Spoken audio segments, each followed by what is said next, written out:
Welcome to PK shorts.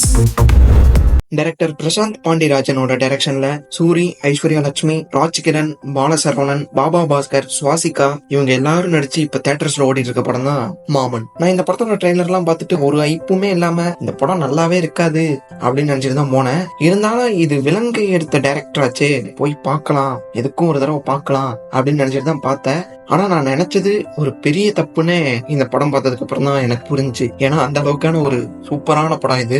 நீங்க இன்னும் இந்த படத்தை பார்க்கலன்னா ஃபேமிலியோட, உங்க வீட்டுல இருக்க சின்ன பசங்களோட, அதுவும் உங்களுக்கு இப்பதான் கல்யாணம் ஆயிருக்கு அப்படின்னா நீங்க இந்த படத்தை போய் கண்டிப்பா பாருங்க. இன்னும் பார்க்கலன்னா கண்டிப்பா போய் பாருங்க. இந்த வீடியோ பார்க்கலன்னா கூட பரவாயில்ல, இப்பவே போய் பாருங்க. ஏன்னா அந்த அளவுக்கான ஒரு சூப்பரான படம். நான் நினைச்சது இப்பதான் ஒத்துக்கிறேன். அப்புறம் ஒரு முக்கியமான விஷயங்க, ஐஸ்வர்யா லட்சுமி வந்துட்டு இந்த பிரஸ் மீட்ல ஒண்ணு சொல்லியிருப்பாங்க, சூரி கூட நடிக்கிறீங்களா, அவர் கூட நடிக்கிறீங்களா அப்படின்லாம் கேட்டாங்க.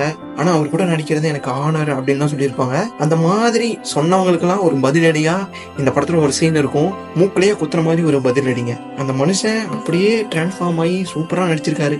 சரி, ஓகே. இந்த படத்தோட கதைன்னு பாத்தீங்கன்னா, சூரிக்கு அக்காவா இருக்க சுவாசிகா, மாமாவா இருக்க பாபா பாஸ்கர், அவங்க ரெண்டு பேத்துக்கும் ரொம்ப வருஷமா குழந்தையே இல்லாம இருக்கு. அவங்களுக்கு 10 வருஷம் கழிச்சு குழந்தை பிறகுது. அந்த குழந்தைக்கு தாய் மாமாவா இருக்க நம்ம சூரி அந்த குழந்தை மேல எந்த அளவுக்கு பாசம் காட்டுறாரு, தாய் மாமனா என்னென்னலாம் பண்றாரு, இவர் பாசம் காட்டுறதுனாலயே என்னென்னலாம் பிரச்சனை வருது, அந்த பையனாலதான் முழு பிரச்சனையும் வரும். சூரிக்கும் ஐஸ்வர்யாவுக்கும் வர பிரச்சனையே முக்காவாசி இந்த பையனாலதான், முக்காவாசி இல்ல எல்லாமே இந்த பையனாலதான் வரும். அதெல்லாம் எப்படி ஓவர் கம் பண்ணி அந்த பிரச்சனையெல்லாம் எப்படி சால்வ் பண்ணாங்கிறதா இந்த படத்தோட கதை. என்னதான் இது தாய்மாமனை பத்தின கதையா இருந்தாலுமே சூரி, லட்டு அவங்கள மட்டும் போக்கஸ் பண்ணாம அவங்கள சுத்தி இருக்கிறவங்களுக்கும் ரொம்பவே இம்பார்ட்டன்ஸ் கொடுத்து ரைட் பண்ணிருப்பாரு டைரக்டர் பிரசாந்த் பாண்டிராஜன். அதெல்லாம் அவரை பாராட்டி ஆகணும். குறிப்பா சொல்லணும்னா சூரியோட தாத்தா ராஜ்கிரண், அவரோட பேர் வந்துட்டு உண்மையாலுமே சூப்பரா இருக்குங்க. ராஜ்கிரனும் அவரோட ஒய்ஃபும் சண்டை போட்டுட்டே இருப்பாங்க, அவங்களோட பேர் உண்மையாலுமே சூப்பரா இருக்கும். என்னதான் சண்டை போட்டு இருந்தாலுமே அவங்களுக்கு இருக்க பாசத்தை ரொம்பவே அழகா காமிச்சிருப்பாரு டைரக்டர். சூரியோட கதை என்னதான் போயிட்டு இருந்தாலும் ஒரு ஃப்ளோல இவங்க கதையும் அப்படியே போயிட்டு இருக்கும். அப்படியே இந்த பக்கம் பாத்தீங்கன்னா பாபா பாஸ்கர் இருக்க அப்பா பாசத்தை பத்தி காமிச்சிருப்பாங்க. சூரி தாய் மாமன் தான், ஓகே. எல்லா பாசத்தையும் அந்த பையன் தாய் மாமன் மேலேயே காட்டினா அவங்க அப்பா எந்த அளவுக்கு ஃபீல் பண்ணுவாரு, அதெல்லாம் ரொம்பவே அழகா எமோஷனோட சூப்பரா ஹேண்டில் பண்ணிருப்பாரு டைரக்டர். ரைட்டிங்ல அடிச்சுக்கவே முடியாது, சூப்பரா எழுதிருக்காரு. ரைட்டிங்லாம் சூப்பரா இருக்கு, படமும் சூப்பரா இருக்கு. திரும்ப திரும்ப சொல்லிட்டே இருக்கேன், படம் நல்லா இருக்கு. ஸ்கிரீன் பிளேவும் சரி, படம் லேகே ஆகாதுங்க, கடைசி வரைக்கும் லேகே ஆகாது. அது மட்டும் இல்லாம ஐஸ்வர்யா லட்சுமி கொடுத்த இம்பார்ட்டன்ஸ், இப்ப வர படத்துல எல்லாத்துலயுமே ஹீரோயினுக்கு அவ்வளவு இம்பார்ட்டன்ஸ் இருக்கிறது இல்ல. ஆனா இந்த படத்துல மத்த படத்துல எல்லாம் காமிக்கிற மாதிரி லூஸ் கேரக்டரா இல்லாம ரொம்பவே ஒரு மெச்சூரான ஒரு கேரக்டரா நம்ம ஐஸ்வர்யாவை காமிச்சிருப்பாங்க. அதெல்லாம் உண்மையாலுமே நல்லா இருந்துச்சு.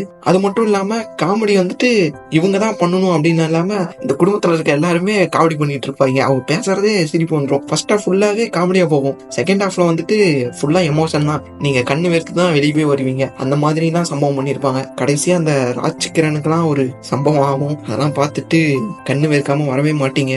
எனக்கு இந்த படத்தோட குறைன்னு சொல்ல போனா ஒரு ஃபைட் சீன் வரும், அது வந்துட்டு வேணும்னே திணிச்ச மாதிரி இருந்துச்சு. அது மட்டும்தான். ஓவராலா படம் எப்படி இருக்குன்னா, நான் ஃபர்ஸ்ட்ல இருந்தே சொல்லிட்டு இருக்க மாதிரி தான், சூப்பரா இருக்கு. எல்லாரும் போய் தியேட்டர்ல பாருங்க, மிஸ் பண்ணாதீங்க. அப்புறம் வந்துட்டு இந்த OTTல வந்ததுக்கு அப்புறம் ஐயோ தியேட்டர்ஸ்ல மிஸ் பண்ணிட்டோமே அப்படின்லாம் மீன் போட்டு சுத்தாதீங்க, போய் பாருங்க மாமன். மறுபடியும் சொல்றேன், தாய் மாமன். ஆனா எங்க மாமாலாம் அப்படி இல்ல, இருந்தாலும் போய் பாருங்க. நாம ஒரே மாதிரி ட்ரெஸ் போட்டு ரீல்ஸ் போடலாம், ஊர் சுத்தலாம், வாழ்க்கைய கொண்டாட்டமா இருக்க போதுதான்.